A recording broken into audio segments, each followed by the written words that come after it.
Hi, I'm Dr. Frederick Strathmann, Assistant Professor of Pathology at the University of Utah and a Medical Director of Toxicology at ARUP Laboratories. In the next few minutes, I'll discuss the utility of free copper assessment in the diagnostic workup for Wilson disease. Wilson disease is an autosomal recessive inherited disorder with an incidence of approximately 1 in 30,000. The dysfunction or absence of copper-transporting ATPases prevents incorporation of copper into ceruloplasmin, resulting in increased concentrations of free copper in addition to copper deposition in the kidneys, liver, eyes, and brain. Low serum ceruloplasmin concentrations and increased urinary copper excretion are common laboratory findings consistent with the diagnosis of Wilson disease. Non-ceruloplasmin-bound copper, commonly referred to as free copper, has historically been calculated as the difference between the total serum copper and the serum ceruloplasmin with a multiplication factor applied to the ceruloplasmin result to account for the concentration of bound copper.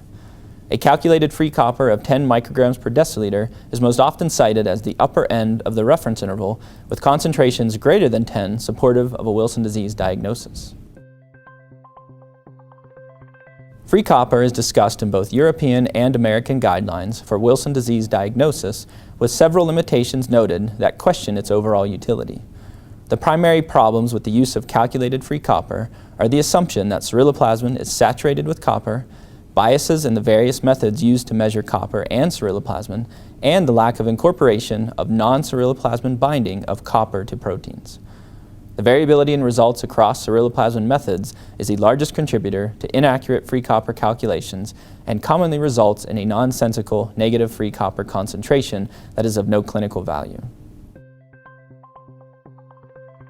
Accurate measurement of free copper in serum provides a method to measure the non-ceruloplasmin-bound copper primarily responsible for the various clinical signs and symptoms of Wilson disease.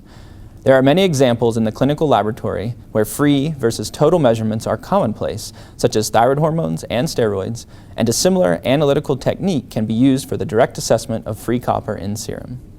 For example, ultrafiltration using a filter with a molecular weight cutoff capable of retaining ceruloplasmin can be used to separate ceruloplasmin-bound versus non-ceruloplasmin-bound copper. Measurement of the resultant filtrate containing the non-ceruloplasmin-bound or free copper fraction provides a direct measurement of free copper independent of the problematic assumptions and inaccuracies that are known to plague calculated free copper concentrations. A concentration of direct free copper greater than 10 micrograms per deciliter has been observed in patients with Wilson disease, and a direct free copper less than 10 micrograms per deciliter has been reported in patients with Wilson disease after treatment. Results such as these indicate the direct measurement of free copper using ultrafiltration may prove to be a valuable clinical assay in the diagnosis and monitoring of Wilson disease. More information about direct free copper measurements can be found on our website and in the peer-reviewed literature. I appreciate you taking the time to view this short video, and as always, should you have any questions about this video or laboratory testing in general, please don't hesitate to contact us.